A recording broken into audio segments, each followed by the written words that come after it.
To the Batmobile. Let's go. Atomic batteries to power. Turbines to speed. Roger. Ready to move out.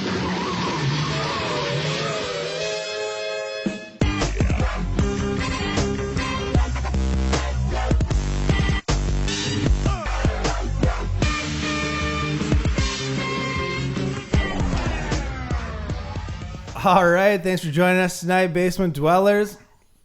Basement Boy Banter, episode 15, up and running. Happy 4th of July out there, because we are taping this at really late on 4th of July after we watch fireworks, and I've had the red cup. Is the red cup a step up or a step down from the blue cup? Step down from the blue cup. Okay. Technically, it's the same thing in it. It's just the color of cup. And I hate that song, and I dislike country music in general. Yeah. So step down just because the color of the cup. Yeah, I'm racist towards the cup. Racist towards the cup. Yeah, the cup's not the right color. Sorry, red cup. So, well, I'm your host, Thor. Salut. This is Brian, still with his porn star mustache. It's gonna be a staple. You might as well just call me Mustache. I've been letting this grow for about a week. It's coming in. Yeah. No, I'm kidding. I don't even grow facial hair on the side of my face still. I had more it facial grows hair. in here and here, but it just, there's nothing on the side. I mean, maybe once I hit puberty, but we'll see. When I was like 13, I had like a full beard. I heard that actually. One of the sports club girls said that you could grow. You're like one of the only dudes that could grow a full beard in high school. Yeah. No, there was one point in high school where my haircut, like I got a bad haircut and it was like kind of whatever. So I just shaved my head, but I had like a big Santa Claus So beard. you were the white Rick Ross. And I was like 16 years old and I had like a shaved head to the scalp and like this big beard. So at 16, Brian was the white Rick Ross. You don't know who Rick Ross is, correct? Probably. Exactly. He's a black guy who's got a shaved head but a giant beard. Then yeah, that would be me. That would White be me Rick Ross. when I was 16. And now look at him with his porn star mustache looking amazing. All right, so that's this. This is this. Basement Boy Banter. You know, where you come to watch us talk about Facial hair. and other things sometimes. No anime spotlight this week. Someone forgot. Maybe me. Probably me. Whatever. So, a couple topics. We got a little superhero movie news. It's Comic-Con next week. So, let's just say I was stretching for things this week. I mean, next week will be a plethora. It's going to be the Comic-Con Spectacular. We had our E3 extravaganza 2 weeks ago. Yeah. Last week? 2 weeks ago. 2 weeks ago. 2 weeks Two ago. weeks ago. I know what's going on. And next week will be the Comic-Con Spectacular. So tune in for that. It'll be another hour-long special. There'll be a lot of news. So actually, you know, let's just start it off there before we get into the crap I wrote down for tonight. What are you most excited for Comic-Con? Like the DC panel, the Star Wars panel? Probably anything Star Wars is probably what's going to catch the most interest from me. Just Really? because, like, I saw Terminator and they had, like, the Star Wars preview on it. I'm watching it in 3D and I'm like, yeah, I forgot how excited I am for this. December 18th. Yeah. And Can't wait. I just love that it says, it says Christmas. It doesn't say December. It says Christmas. It's just, Right, it was like 2 weeks. It was like a week before Christmas. Merry Christmas, nerds. Yep. It's the one present you've been asking for forever. Over under 3 times, how many times will you see it before Christmas? If it comes out on December 18th, Christmas being the 25th. I'm going to guess at least twice. See, I think I might see it over 3 times before Christmas. Really? Well, because if it's as good as I'm hoping it's going to be, I will see it every day on opening weekend. I will see it Friday, Thursday, Friday, Saturday. No, 4. I could be over 3 viewings by the time the opening weekend's out. if it's that good. Yeah. If it's that good. Yeah. If it's mediocre, then twice. What are you most excited for Comic-Con? Maybe Batman versus Superman. I wanna see some stuff. I mean, Marvel's not there this year. There's no Marvel. There's no Sony. There's no Paramount. A bunch of companies decided not to go. We got DC, Warner Brothers, Star Wars, and Fox and the X-Men. Those are your big panels. Yeah. Those are your 3 biggest panels of Comic-Con, besides like the TV stuff, like movies going. Probably the Warner Brothers. I mean, they really got to bring it. WB has to bring it and bring it hard. Like last year, they showed the little clip or a little snippet from Batman vs. Superman that was whatever. And they had Ben Affleck and Henry Cavill and Gal Gadot come out and just wave. Mm-hmm. But that was it. Yeah. This year, they got to do more. This is the last Comic-Con before that movie comes out. They have to step their game up. Plus, I'm excited to see some Suicide Squad footage. How cool would it be if they just like ripped the Batmobile in there, just like that would see that now. That's what I'm talking about. Do something like that, like something, I think the underdog is Fox, honestly, because they got Deadpool. Mm-hmm.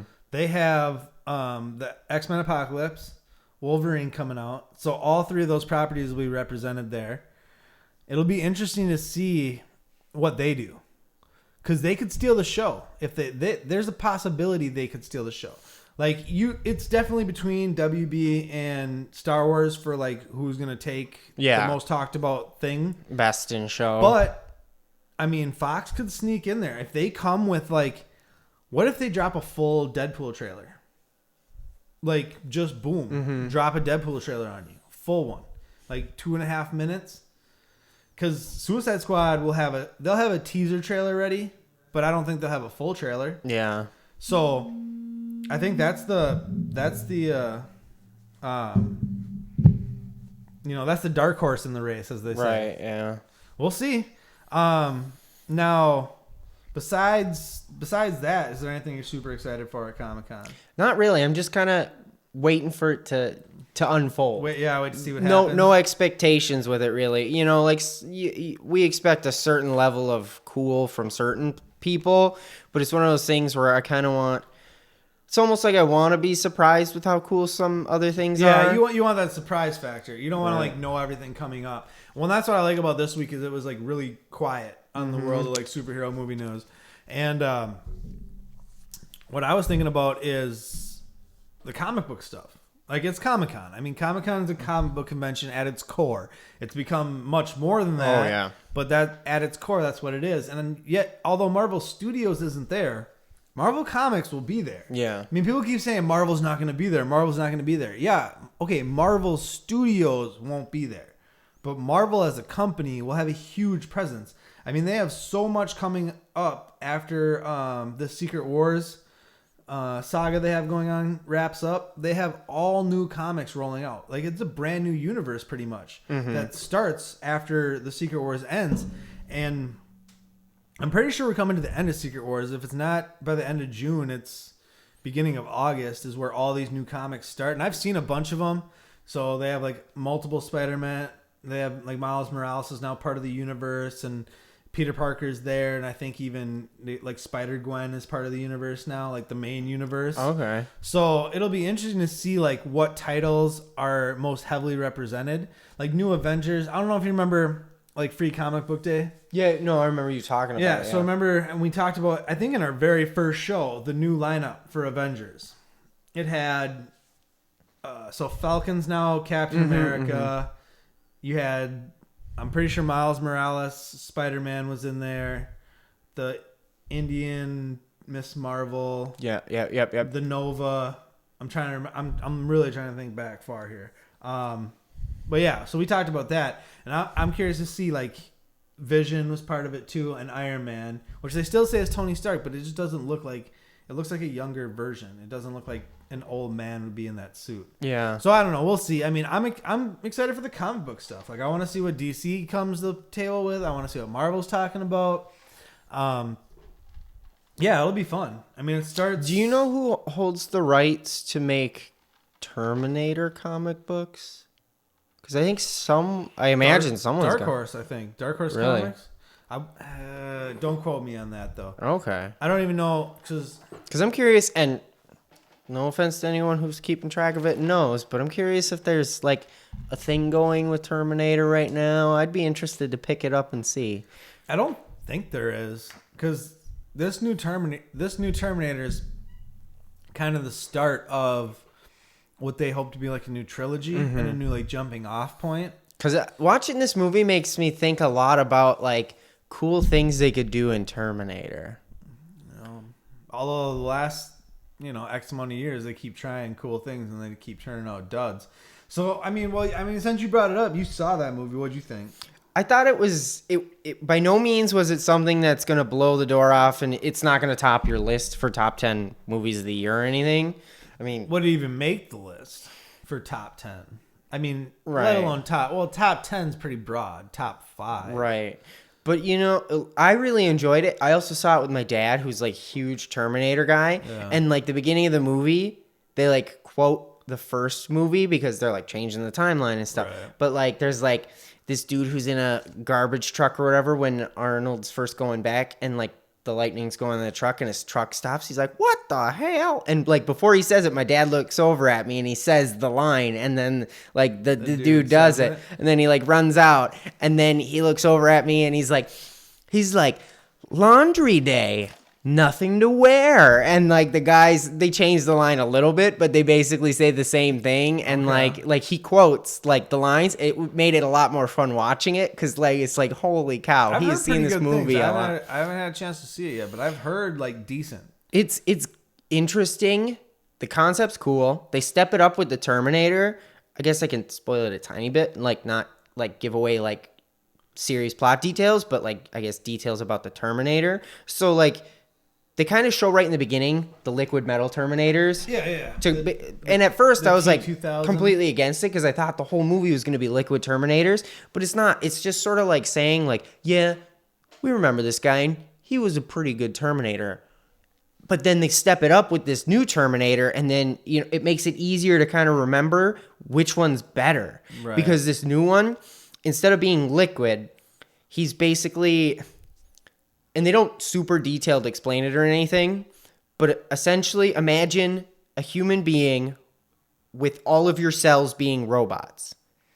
So held together by like you're like made of nanobots essentially, but they don't ever say nanobots. They mean it. I think it's more like they're like pieces of metal that they control. It's not like the effect of Transformers 4 where they were like blocks. No, floating in space. It's not like blocks. And they'd form. It almost looks like metal particulates. Like he's made of like metal dust or something. Because there'll be points like metal shavings where like magnets will be pulling on him, and like when he takes a step, there will be like almost like an outline of shavings left over in his shape.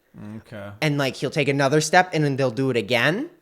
And it's kind of neat because he can change form. But another really cool point that they never like specifically highlighted, and I wish they did, is he at first, like when he bleeds, it's the color of human blood. It looks like human blood. So like let's say you were to do, because like they're like, oh, you never trust anyone, like how do we know you're who you say you are? Right. And then they like quote some stuff that they shouldn't know if they were just random robot. But what they should have did, because they totally could have highlighted it, is had him like cut his hand, and then there would have been blood. Because like that's like a classic, like because in Star Trek they do that or whatever. They have like to check if you're a changeling. They should have had him cut his hand, and then like real red blood drips out, and they're like, he's human, because like the liquid metal Terminators, it wouldn't drip blood. Right. You know what I mean? You wouldn't be able to tell. So then it would have been like an even crazier reveal when it's like, no, I'm a robot. My blood just looks like blood because the nanobots are on that cellular level, they're disguised. When they've already shown this in the trailer, but that's John Connor, right? Yeah. But that's what's cool. I hate how they kind of spoil that twist. They did. Like that's like. But I hate these trailers that have been coming out that are showing way too much of the movie. It's only like the first half maximum. Is he disguised? Like the first 30 minutes? Yeah, even maybe a little longer than that, but it's by no means so if it happens in the first act, then it's less egregious. Like if it's not a turn that happens in like the third act, then it it makes a little bit more sense because that still leaves room for like other stuff to happen down the line. And they show like all these cool things of like why he's better than the liquid Terminator. Like he's pretty much unaffected by heat and So they like can't melt freeze. them like they did in the second Right, one. right. They can't freeze them like they did in the second Right, one. because he's like his weakness is essentially like they show it pretty early on too is magnets, and the only reason it's magnets is because that's what's holding all of the little pieces of metal together. So Right. it doesn't kill him, it disrupts his magnetic field. So basically it makes it harder for him to control them and make them do exactly what he wants. But that doesn't mean it hurts him. He can like power through it. It's essentially like, you know, It's makes just something that slows Right. him down, but Right. it's not gonna like destroy him. right, you know what I mean? But it probably is the crux to his destruction at a certain point. Not exactly. They don't. I mean, they sort of kill him with that, but it's not exactly that. And I don't want to give too many more details. Right. No in spoilers. spoiling, No spoilers. But it's All right, well, not let's- really the reason he dies. It's just Let's a segue into factor. the actual list of things I wrote down. Oh yeah, so last week I was talking about a vampire game. I had some great people send me some stuff on social media about what it could be. It wasn't Blood Rain. It wasn't something somebody else said or the other thing that I can't remember right now. It was Legacy of Kain. So Legacy of Kain was like a dungeon game. Like you went through like dungeons, but then it had an open world part. It was like hack and slash, like combat style, but you could like beat them up and then like suck their blood. And they ended up making like Soul Reaver 2 and like they ended up continuing it, but it wasn't, it became less about Kain and more about other people that were part of it already. Damn. So, yeah, that was the game. Legacy of Kain for original PlayStation. If you really want to laugh, like check it out. It nowadays is like laughable graphics. I think but you'd back like- when it came out, mind blowing. I think you'd like the Masquerade, or what is it? No, Stanley Kubrick film. No, I'm no, just no, kidding. no. That's It's Eyes Wide Shut. Tom Blood- Cruise. I know. it's a vampire game, and Blood Rain? I cannot remember. No, it's Vampire the Masquerade something or other. It's a I play it on PC. It's really fun. It's got like that RPG It's like a stuff. top down. No. It's kind of like Skyrim and Oblivion okay, and all that. okay. I think it might be over the shoulder at some points, but I don't remember. But you play like a vampire. There's hack and slash. You suck people's blood. Like the goal of the game is kind of neat, and you have to keep with something called like the Masquerade, which is basically the vampires have their own little government, and you can't break this rule. Basically, Okay. expose yourself so many times, otherwise you become like a wanted criminal to the vampires because you're exposing vampires. So you have to be sneaky at points so you don't expose that. But it's got a lot of other plot to it, but that's kind of like the idea behind that. I think it's Vampires the Masquerade or something like that. Something like that. So now for next week, we'll figure that one out. Yeah. Now that we figured out Legacy of Kain, now we'll figure out whatever he's talking about for next week. So that just, a question begat another question. Mm-hmm. Great. So moving on from there. So I found this kind of interesting. And this is how far I had to stretch for news this week. So apparently on the set of Suicide Squad, they have a therapist to talk to the actors if they get too deep. Like if they get too deep into their character, which are like damaged characters, they have a therapist. Can you to, blame talk to them after what happened? No, with I mean, Dark I Knight? get it, but it's just kind of interesting that like It's to that point. it's to that point. Like they have to like bring someone in to console you that you're not really like this deranged mad person, which I guess that's just the studio covering their own ass to a certain extent. Well, But- and the worst thing that can happen is you have an actor die and then you can never keep lost life, whatever. But as a studio, if we're trying to do like lost whatever, you don't want to lose a character if you want to keep them going in a thing. So taking the tiny bit of time and money to hire a therapist to hang out and chat hang with out them, on set for like 6 weeks, 8 weeks, right, and just 12 chat with weeks. them when they need it, not a big loss compared to losing a character and having to completely recast That's someone true. that people really like. You know what I mean? If we're just talking dollars, not even talking about the human factor. And David Ayers is kind of crazy. I mean, he put his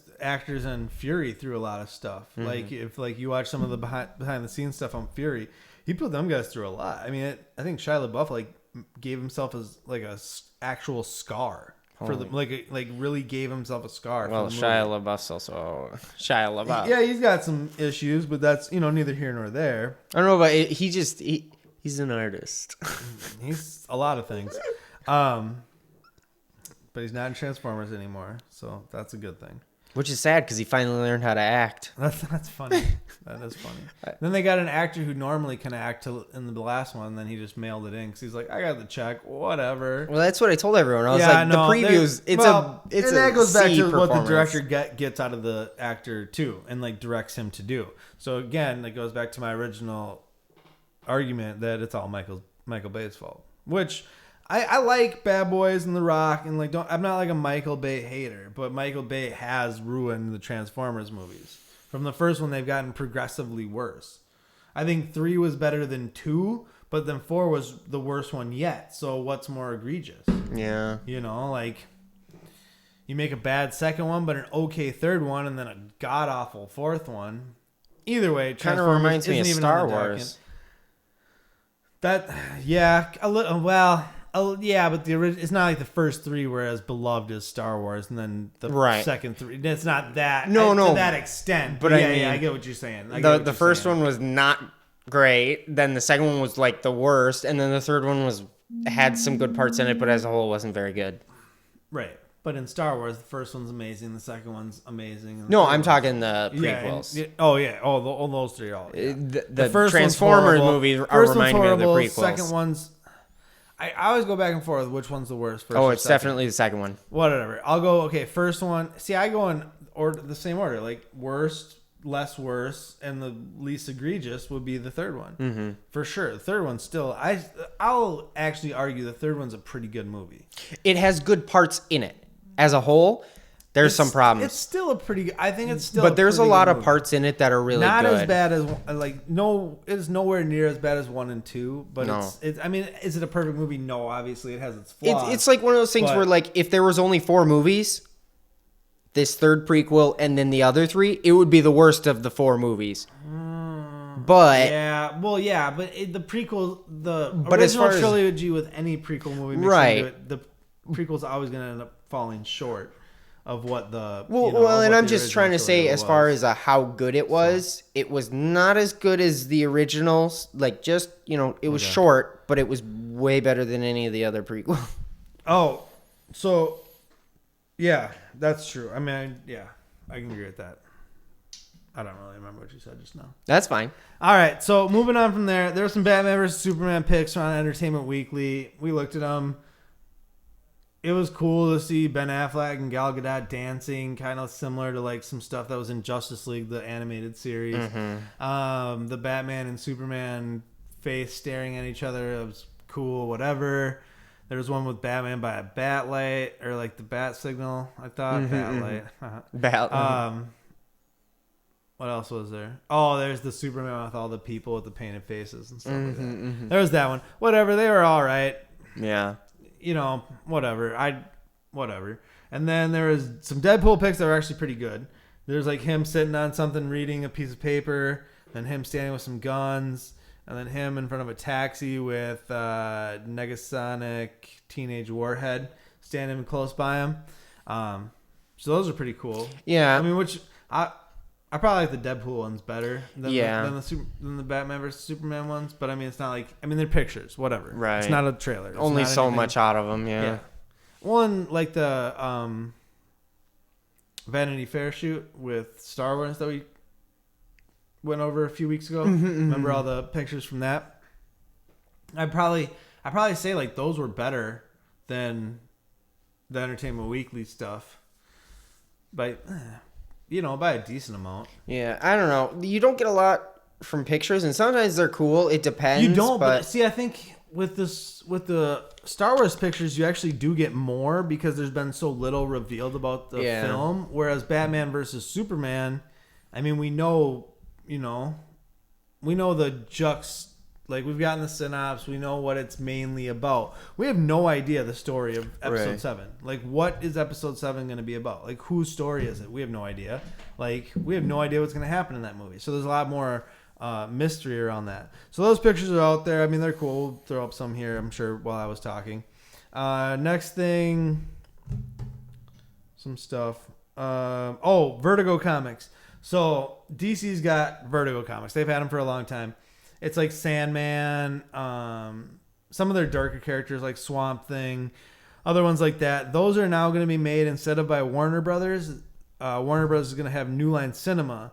So anything R-rated or like maybe more on the weird side is probably going to go over to New Line. Yeah. Anything they want to keep mainstream will stay with Warner Brothers. Now they said that Justice League Dark that Guillermo del Toro has been working on, that had like Constantine and Deadman and actually Swamp Thing too, is going to stay with the main roster. They haven't said what characters that entails. They haven't said what characters are going to New Line, and they haven't said what characters are staying with Warner Brothers. But I would assume it's probably going to be your more out there characters, like the Demon Etrigan maybe. I love him. He's awesome. Do you think they're going to do something where they do like the group movies over at Warner Brothers, but make them do all the individuals at New Line? See, I don't think so. I don't think they have any. It's just like their TV universe. I think DC's trying to have multiple different lines feeding the same end game, whereas Marvel has one universe where the TV, the Netflix, everything has to fall in line. DC's kind of going about it in a way I like better, where they can all exist, but they don't have to intermix. Right. You know what I mean? They don't have to drop in little hints and stuff like that. Like, there's a lot that they're doing, that DC's doing, that I like in theory. Now, we'll see how it's executed, obviously, down the line. But I like that. I like that they could have more adult-themed, outer, like, skirts of superheroes. And then bring them to the big screen for not as big of budgets as Warner Brothers is dealing with, as Marvel's dealing with, on a smaller budget. Just like the Sandman movie with Joseph Gordon-Levitt attached. He's like producing it, and he's going to star in it, like all that sort of stuff. I like that. I mean, what do you think? I mean, it sounds good, and I like the idea that like it's much less likely to get them mixed up in where kids think that they're like, oh, they're the same universe, I want to go see that to make sure I get the whole picture. And it's like, no, these are rated not fun for you. And I don't know. It just seems like it'll work better as far as that goes. So like you can kind of keep your individual lines targeted at the audience you want, and you don't have to essentially take a hero that's normally targeted at a more adult audience and squeeze them in. You know what I mean? Right. Well, I think the big test for this is going to be Deadpool. Yeah. With the rated R. I mean, Kingsman to a certain extent was, but I think Deadpool will really be the test of like superhero movie rated R. Yep. Which will be kind of a good gauge for New Line to see how these movies will do with an R rating. See if they blow the box office up or just suck. Fan bananas. base for like the Vertigo titles aren't as rabid as your Deadpool fan base, right? But it's almost better to test it with someone as crazy. It still gives you a litmus test of what it could be. So, all right, moving on from there. Screw the Green Lantern Corps movie stuff. Well, screw it. They were talking about Tyree being Green Lantern and Chris Pine not being the Wonder Woman movie, but actually being Hal Jordan. Bringing in Guy Gardner and doing more like a Green Lantern Corps movie instead of like a Green Lantern movie. There's been no confirmation on this. I think we might hear something at Comic-Con. Tyrese is putting himself out there, though. I mean, he is bombarding social media with pictures of himself as the Green Lantern. Talking about, I met with DC, I took an oath, we talked about some things, but we didn't talk about some things. Like, he's going to look like an idiot if he's not Green Lantern. Yeah. If he's not Jon Stewart, he's going to look like a moron. Mm-hmm. Like a complete idiot. Yeah. Which I mean it's Tyrese, so I'm not that surprised. But whatever. If it happens, I think it'd be cool. I think it's actually a better idea than telling a singular story. Yeah. Is having it more be the core. But it'll ground it a little bit, kind of like Guardians did. A little bit, yeah. Grounded it because there's so many characters. Like what they should have done with the original, or with what they should have done with the first Green Lantern. And I think we've talked about this before. Is they should have made it more like Guardians and like been on Earth for a minute. And then when they left Earth, never come back. Don't come back because of the brown cloud of death or whatever the hell that thing was. How much time are we at? Son of a. All right. So, well, whatever. All right. So that's whatever. I'm done with that one. Yeah. We'll see. Next week will tell us a lot of things. Yeah. We'll see what happens next week. So moving on from there, real quick, WWE minute, and then get a couple anime topics and wrap this bitch up. WWE minute. Today. Oh yeah. So today, this morning at like 4:30 in the morning, our time, WWE had a live special from Tokyo to Japan at the Ryu Goku Sumo Hall or something like that. It was awesome. No, I just heard that. And I was like, I remember the name just because it was like Ryu from Street Fighter and Goku, and they're like, we'll just call it the Ryu Goku Sumo Hall, whatever. They had something called Beast in the East, which was Brock Lesnar's first match since WrestleMania. He destroyed Kofi Kingston and New Day. Wade Barrett and Kane fought Cena and Ziggler, but that match was garbage. Neville fought Y2J, Chris Jericho. That was actually a really good match. That was the start of it. Biggest news coming out of that, though, was Kevin Owens is no longer the NXT champion. Finn Balor, who I've told you about, the Demon, awesome dude. Check him out. He like built his career in Japan. So him winning in Japan, it was awesome too. Like before the match, they have like rituals in Japan. So they give them like these giant bouquets of flowers, and then the crowd just starts throwing streamers. So like you just see hundreds of streamers like bombarding the ring, and then they had to clear it all out. Kevin Owens like, get all this crap out of here. It was a hell of a match. Like hell of a match. If you got the WWE Network, like watch that match. Watch, you know what? I'll tell you this. Watch the first match. Watch Brock Lesnar suplex the hell out of Kofi Kingston. Then watch the Finn Balor victory, and then shut it off. Don't even watch John Cena, Dolph Ziggler versus Wade Barrett and Kane. It was garbage. The pace was slow. It was just a throwaway match at the end. Yeah. I mean, the main event should have been Balor versus Owens. That's what should have been the main event. It's worth watching though. It was good. I'm curious to see what happens Monday night now. But it makes sense because Owens moving to the main roster and having this battle with Cena, he had to drop the title. Yeah. And who better to drop it to than Finn Balor in Tokyo? Now he can beat Cena at Battleground for the United States Championship and just end Cena. That'd be great.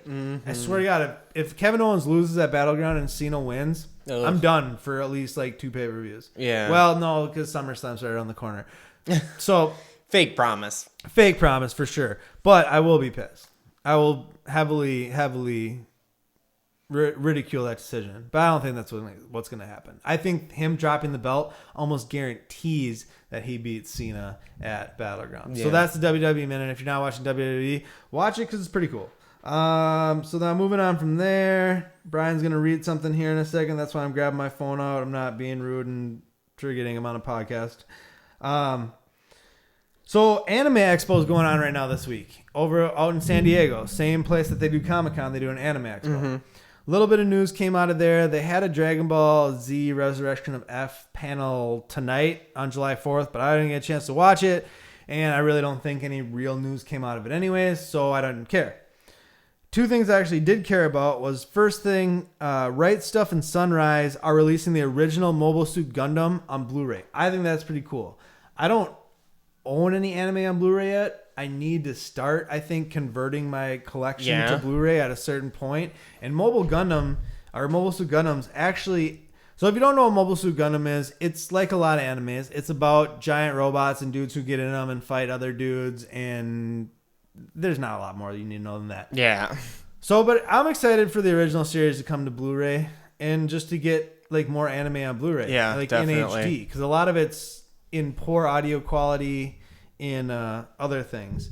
So lastly, which Brian's going to read here in a second, there's a new anime coming to Toonami in October called Parasite, the Maxim. Brian's going to let you know what it's about. So go ahead, Brian, and read that. Unbeknownst to mankind, the world is quietly being invaded. Alien beings, known as parasites, begin infiltrating humans one by one, burrowing into their brains to take complete control of both their bodies and their identities. With an insatiable hunger for human flesh, these cold and calculating creatures mutate into grotesque monsters who feed on the unsuspecting when they're not hiding behind the faces of everyday people.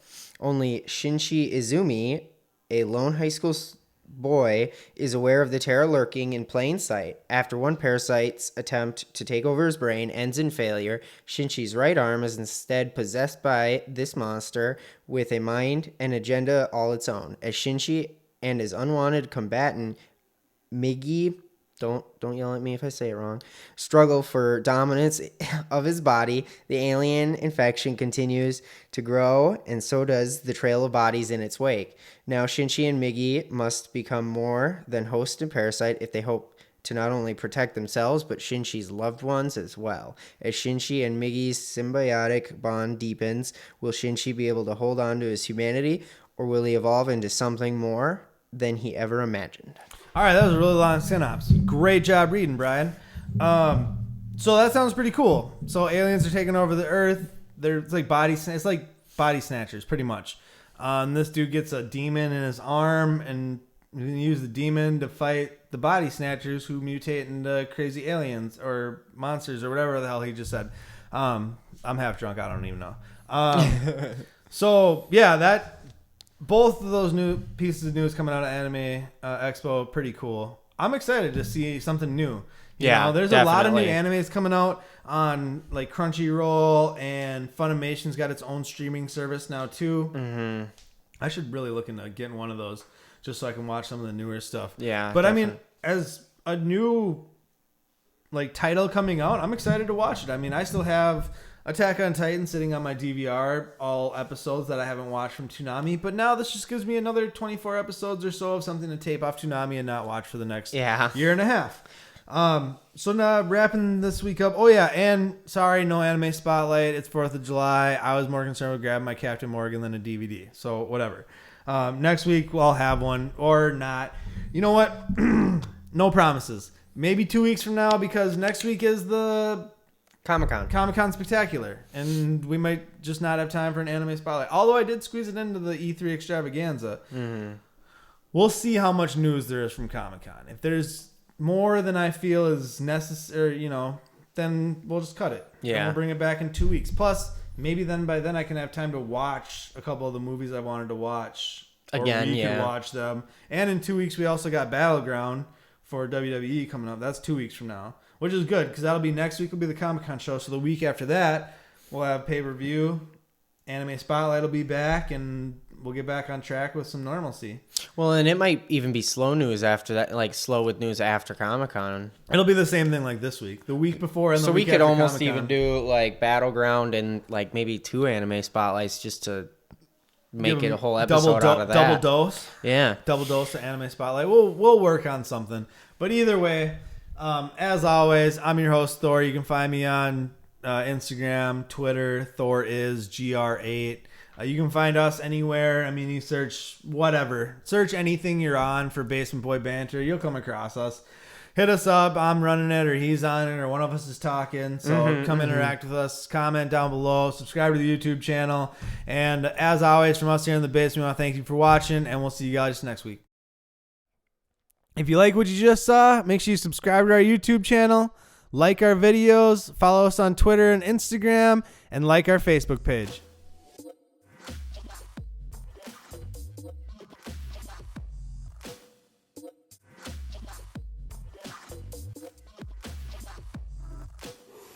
Ready?